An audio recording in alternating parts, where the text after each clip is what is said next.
वंदे मातरम, वंदे मातरम।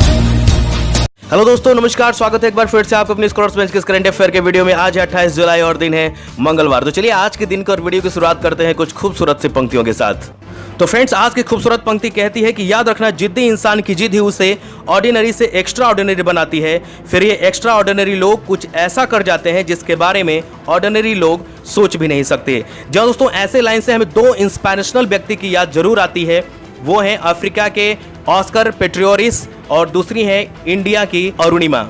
दोनों लोगों के पैर नहीं होने के बावजूद उन्होंने ये जिद कर लिया, ये ठान लिया कि मैं एक दिन मंजिल पाकर रहूंगी। और इसी के तहत जो अफ्रीका के ऑस्कर थे, उन्होंने लंबे रेस के दौड़ में गोल्ड मेडल जीता। और जो अरुणिमा थी भारत की, वो पैर ना होने के बावजूद भी इतनी लंबी चोटी, एवरेस्ट की चोटी तक जीत हासिल की। तो फ्रेंड्स, हमें भी अपने प्रतिदिन की जिंदगी में कामों के लिए अपने प्रति जो ड्यूटीज हैं, जो कर्तव्य, उनके प्रति एक जिद करना चाहिए। स्टडी में अगर आप हैं तो आप स्टडी में जिद कीजिए, अगर आप काम में हैं तो काम में जिद कीजिए कि मुझे आज ये काम फिनिश कर देना है। अगर आप स्टडी में हैं तो ये जिद रखिए कि मुझे आज इतने चैप्टर्स खत्म करने हैं, ये मेरा लक्ष्य है, ये मेरा जिद है, ये मेरा एटीट्यूड है। मैं आज इतने चैप्टर्स खत्म करूंगा तो करूंगा, बस करना है। तो इसी जिद के साथ आप एक दिन अपनी मंजिल को जरूर पालेंगे। तो इसी के साथ चलिए देख लेते हैं क्या कुछ नया लेटेस्ट न्यूज अपडेट होने वाला है आज के लिए।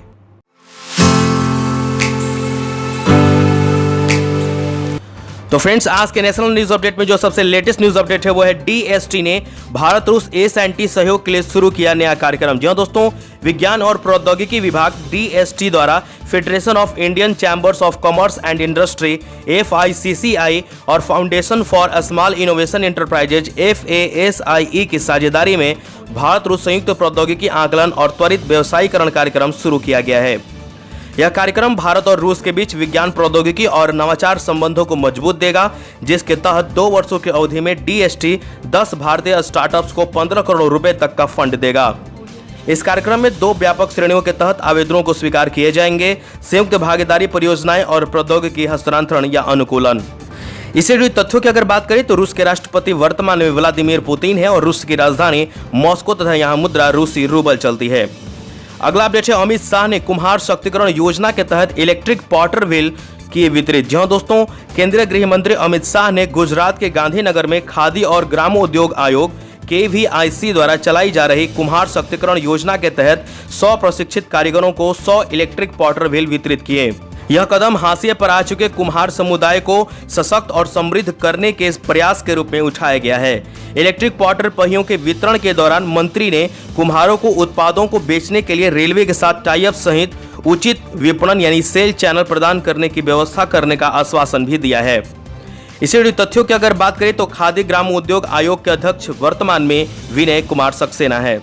अगला अपडेट है, केंद्रीय रिजर्व पुलिस बल ने मनाया अपना 82वां स्थापना दिवस। जी हाँ दोस्तों, केंद्रीय रिजर्व पुलिस बल ने 27 जुलाई 2020 को अपना 82वां स्थापना दिवस मनाया।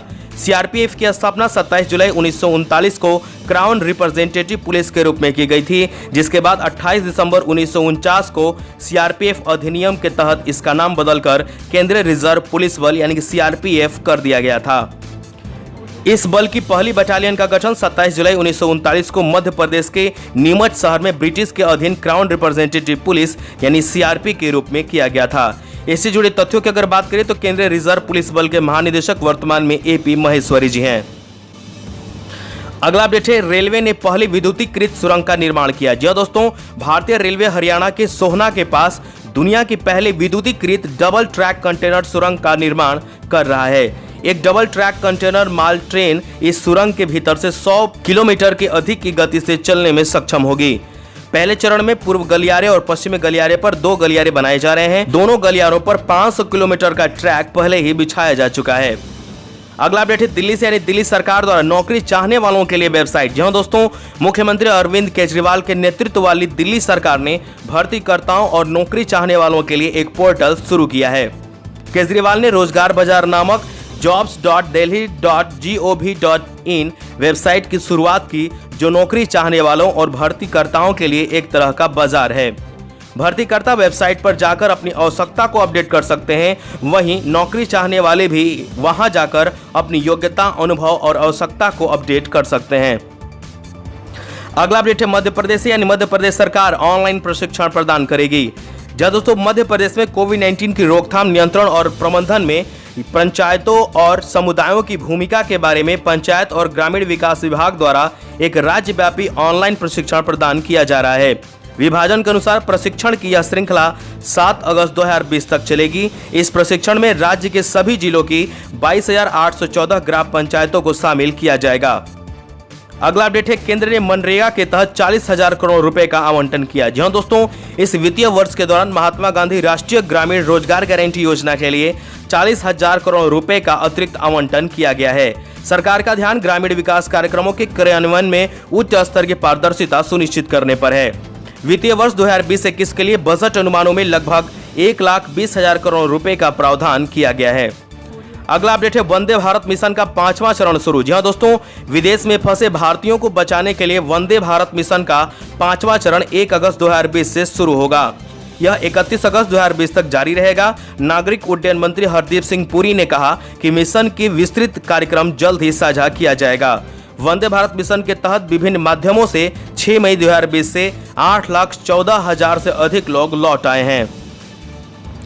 अगला अपडेट है, आर्मी अस्पताल को 20 लाख रुपए का चेक। जी हां दोस्तों, राष्ट्रपति रामनाथ कोविंद ने आर्मी अस्पताल दिल्ली को उपकरण खरीदने के लिए 20 लाख रुपए का चेक प्रदान किया, जो डॉक्टरों और पैरामेडिक्स को कोविड-19 का प्रभावी ढंग से मुकाबला करने में मदद करेगा।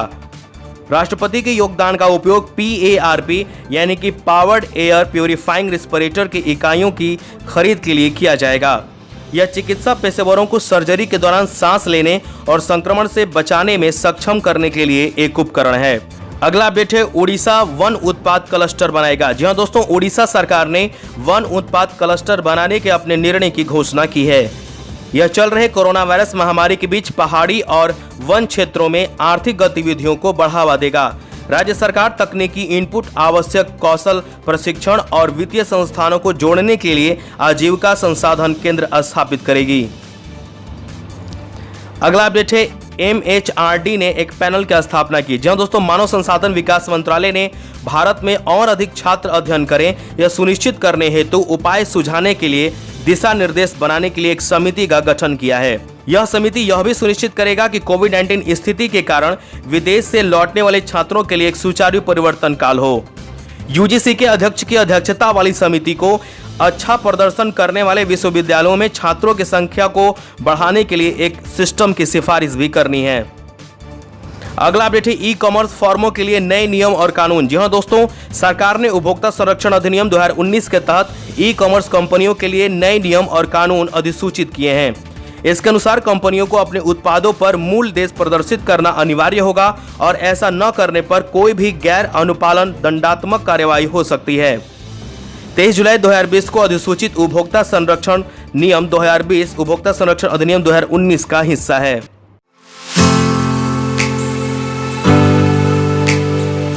तो फ्रेंड्स, आज के इंटरनेशनल अपडेट में जो सबसे लेटेस्ट न्यूज अपडेट है वह है, भारत सरकार ने ऐसे में कुल 106 ऐप्स को भारत में प्रतिबंधित कर दिया गया है। वहीं यह भी खबर है कि केंद्र सरकार ने 275 चीनी मोबाइल ऐप्स की लिस्ट तैयार की है, जिन पर आने वाले समय में बैन लगाया जा सकता है। इसके अतिरिक्त कई चीनी इंटरनेट कंपनियों पर भी प्रतिबंध लगाया जा सकता है। केंद्र सरकार ने अब 275 ऐसे ऐप्स की लिस्ट बनाई है जिन पर प्राइवेसी के उल्लंघन का आरोप है। साथ ही यह राष्ट्रीय सुरक्षा के लिए भी खतरे बताए गए हैं। इस लिस्ट में गेमिंग चाइनीज ऐप शामिल हैं। इस लिस्ट में PUBG भी शामिल है, जिसमें चीन की सबसे बड़ी इंटरनेट कंपनी टेंसेंट का हिस्सा है। अगला खबर है, पाकिस्तान और चीन के साथ चल रहे तनाव के बीच इन फाइटर जेट का भारत के लिए रवाना होना काफी महत्वपूर्ण माना जा रहा है। फ्रांस में भारतीय दूतावास ने राफेल विमानों के उड़ान भरने से पहले इन राफेल विमानों और इंडियन एयरफोर्स के पायलटों की तस्वीर भी सोशल मीडिया पर जारी की है। अंबाला एयरबेस पहुंचने के बाद राफेल विमानों को मिसाइल से लैस किया जाएगा। इसमें मेट्योर, स्कैल्प और हैमर मिसाइल शामिल हैं। राफेल पहला स्क्वाड्रन अंबाला में स्थापित होगा, दूसरा पश्चिम बंगाल के हासीमारा में होगा। अब तक वायुसेना के 12 लड़ाकू पायलटों ने फ्रांस में राफेल लड़ाकू जेट पर अपना प्रशिक्षण पूरा कर लिया है।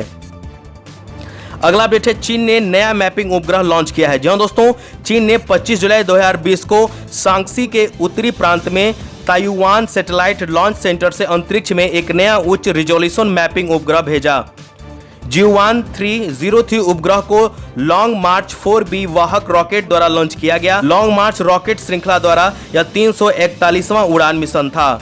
इसके अलावा बोर्ड पर 2 उपग्रह थे जिनका इस्तेमाल डार्क मैटर का पता लगाने और कमर्शियल डाटा अधिग्रहण के लिए किया गया। अगला अपडेट है, रिजर्व बैंक ने श्रीलंका के साथ $400 मिलियन की मुद्रा अदला बदली के समझौते पर हस्ताक्षर किए हैं। जी दोस्तों, भारतीय रिजर्व बैंक यानी आरबीआई द्वारा श्रीलंका के साथ $400 मिलियन के मुद्रा अदला बदली के समझौते पर हस्ताक्षर किए गए हैं।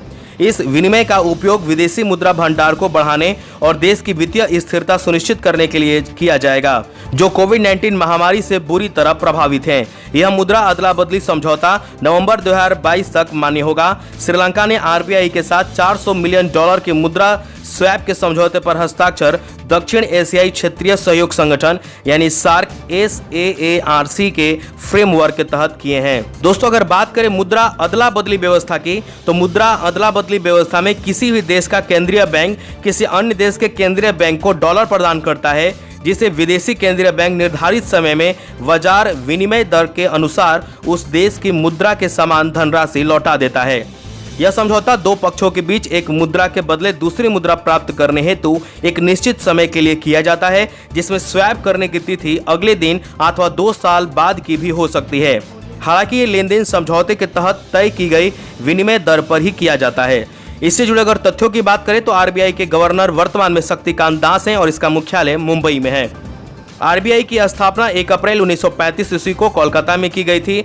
अगर बात करें श्रीलंका की, तो श्रीलंका के राष्ट्रपति वर्तमान में गोटबाया राजपक्षे हैं और यहाँ के प्रधानमंत्री महिंद्रा राजपक्षे हैं। श्रीलंका की राजधानी श्री जयवर्धनेपुरा कोटे है और यहाँ की मुद्रा श्रीलंकन रुपया चलता है। तो फ्रेंड्स, आज के हेल्थ अपडेट में जो सबसे लेटेस्ट न्यूज अपडेट है वो है भारत की कोविड महामारी दुनिया में सबसे तेज है। जी हाँ दोस्तों, भारत की कोरोना वायरस महामारी अब दुनिया में सबसे तेजी से बढ़ रही है, जो पिछले सप्ताह की तुलना में 20% बढ़ी और 1.4 मिलियन से अधिक पुष्टिकृत मामले सामने आए हैं। 1.3 बिलियन लोगों के देश में संक्रमण 1.43 मिलियन तक पहुंच गया है, जिसमें 32,771 मौतें शामिल हैं। भारत द्वारा पुष्टि किए गए संक्रमणों की संख्या में अब केवल अमेरिका और ब्राजील के ही पीछे है, लेकिन नए मामलों में इसकी वृद्धि सबसे तेज है। अगला अपडेट है, डॉक्टर हर्ष ने SCO बैठक में भारत का प्रतिनिधित्व किया। जहां दोस्तों, केंद्रीय स्वास्थ्य और परिवार कल्याण मंत्री डॉक्टर हर्षवर्धन ने 24 जुलाई 2020 को निर्माण भवन में संघाई सहयोग संगठन यानी SCO के स्वास्थ्य मंत्री की डिजिटल बैठक में डिजिटल रूप से भाग लिया। बैठक की अध्यक्षता रूसी संघ के स्वास्थ्य मंत्री मिखाइल मुरास्को ने की। चल रहा कोविड संकट चर्चा का प्रमुख विषय था। तो फ्रेंड्स, आज के इकोनॉमी अपडेट में जो सबसे लेटेस्ट न्यूज अपडेट है वो है ट्राइफेड ने IIT दिल्ली के साथ समझौते पर हस्ताक्षर किए हैं। जहां दोस्तों, tribal cooperative marketing development federation of India यानी कि ट्राइफेड ने मानव संसाधन विकास मंत्रालय के प्रमुख उन्नत भारत अभियान यानी UBA के तहत IIT दिल्ली के साथ एक समझौते ज्ञापन पर हस्ताक्षर किए हैं। यह जनजातीय समुदायों के लिए आजीविका के अवसरों और आय सृजन को बढ़ावा देगा। UBA ग्रामीण समुदायों के आर्थिक और सामाजिक बेहतरी के लिए गांवों के साथ उच्च शिक्षा संस्थानों को जोड़ता है। तो फ्रेंड्स, आज के अपॉइंटमेंट अपडेट में जो सबसे लेटेस्ट न्यूज अपडेट है वो है राष्ट्रपति कोविंद ने आनंदीबेन पटेल को नियुक्त किया मध्य प्रदेश का राज्यपाल। जी दोस्तों, राष्ट्रपति रामनाथ कोविंद द्वारा उत्तर प्रदेश के राज्यपाल आनंदीबेन पटेल को मध्य प्रदेश के राज्यपाल के रूप में नियुक्ति की गई है। उनकी नियुक्ति पूर्व सांसद और राज्यपाल लालजी टंडन के हाल ही में हुए निधन के कारण की गई है। इससे पहले 28 जून को राज्यपाल लालजी टंडन के अवकाश पर जाने के कारण पटेल को मध्य प्रदेश का अतिरिक्त पदभार सौंपा गया था। उन्होंने गुजरात मुख्यमंत्री बनने वाली पहली महिला मुख्यमंत्री भी कहा जाता है। तो फ्रेंड्स, आज के साइंस एंड टेक्नोलॉजी में जो सबसे लेटेस्ट न्यूज अपडेट है वो है IIM कोझिकोड ने सोशल डिस्टेंसिंग सुनिश्चित करने के लिए वैली बैंड किया विकसित। जी हाँ दोस्तों, कोझिकोड स्थित Indian institute of management IIMK ने कलाई पर पहने जाने वाले हैंड बैंड वैली बैंड को विकसित किया है। यह हैंड बैंड किसी अन्य व्यक्ति के 2 गज दूरी से नजदीक आने पर अलार्म के जरिए सोशल डिस्टेंसिंग नियमों को बनाए रखने में मददगार होगा। इस डिवाइस को क्वाल 5 इंडिया प्राइवेट लिमिटेड द्वारा विकसित किया गया है, जो एक महिला उद्यमी द्वारा शुरू किया गया स्टार्टअप है। जिसे IIMK के बिजनेस इंक्यूबेटर और इंटरप्रेन्योर डेवलपमेंट सेंटर द्वारा सहयोग और वित्त पोषित किया जाता है। इसी जुड़े तथ्यों की बात करें तो IIMK के अध्यक्ष ए वेल्लेयन है और IIMK के मुख्यालय कोझिकोड केरल है। तो फ्रेंड्स, आज के स्पॉट अपडेट में जो सबसे लेटेस्ट न्यूज अपडेट है वो है हरियाणा करेगा 2021 खेलो इंडिया यूथ गेम की मेजबानी। जी दोस्तों, हरियाणा 2021 टोक्यो ओलंपिक के बाद खेलो इंडिया यूथ गेम्स के चौथे संस्करण की मेजबानी करेगा। इसकी घोषणा मुख्यमंत्री मनोहर लाल खट्टर और केंद्रीय खेल मंत्री किरेन रिजिजू ने वीडियो कॉन्फ्रेंसिंग के जरिए की। इन खेलों का आयोजन पंचकुला में किया जाएगा। फ्रेंड्स, अगला अपडेट है गोल्ड में तब्दील हुआ भारतीय टीम का 2018 एशियाई खेलों का रजत पदक। जी हाँ दोस्तों, भारतीय 4x400 मिक्स रिले टीम के जाकर्ता 2018 एशियाई खेलों के रजत पदक को स्वर्ण पदक में बदल दिया गया है। इस पदक को स्वर्ण में बहरीन की टीम को अयोग्य घोषित करने के बाद अपग्रेड किया गया, जो 4x400 मिक्स रिले फाइनल की विजेता थी। बहरीन टीम को अयोग्य घोषित उसके सदस्य केमी एडेकोया को एथलेटिक्स इंटीग्रिटी यूनिट 2 परीक्षण में विफल होने के बाद 4 साल के लिए प्रतिबंधित कर दिया। इसके बाद अब मोहम्मद अनस की भारतीय चौकड़ी MR पोअम्मा, हेमा दास और अरोक्या राजीव को 4x400 मिश्रित रिले फाइनल में बहरीन के बाद दूसरे स्थान पर थे, अब इस आयोजन के विजेता बन गए हैं। इसी जुड़े तथ्यों की अगर बात कर ले तो एथलेटिक्स फेडरेशन ऑफ इंडिया के अध्यक्ष एडिले जे सुमीरवाला हैं। तो फ्रेंड्स, आज के ट्रिब्यूट अपडेट में जो सबसे लेटेस्ट न्यूज अपडेट है वो है डॉक्टर APJ अब्दुल कलाम की पुण्यतिथि मनाई गई। जी हाँ दोस्तों, 27 जुलाई 2020 को देश के पूर्व राष्ट्रपति डॉक्टर APJ अब्दुल कलाम को उनकी पुण्यतिथि पर याद किया गया था। लोकप्रिय रूप से लोगों के राष्ट्रपति और भारत के मिसाइल मैन के रूप में जाने जाने वाले डॉक्टर कलाम का 27 जुलाई 2015 को शिलोंग में छात्रों को व्याख्यान देते हुए निधन हो गया। उन्होंने 2002 से 2007 तक भारत के 11वें राष्ट्रपति के रूप में कार्य किया था। अगला अपडेट है तंजानिया के पूर्व राष्ट्रपति बेंजामिन उमकाम्पा का निधन। जी दोस्तों, तंजानिया के पूर्व राष्ट्रपति बेंजामिन उमकाम्पा का निधन हो गया। जाकाया किकवेट के चौथे राष्ट्रपति बनने से पहले उन्होंने 1995 से 2005 तक देश के तीसरे राष्ट्रपति के रूप में कार्य किया था।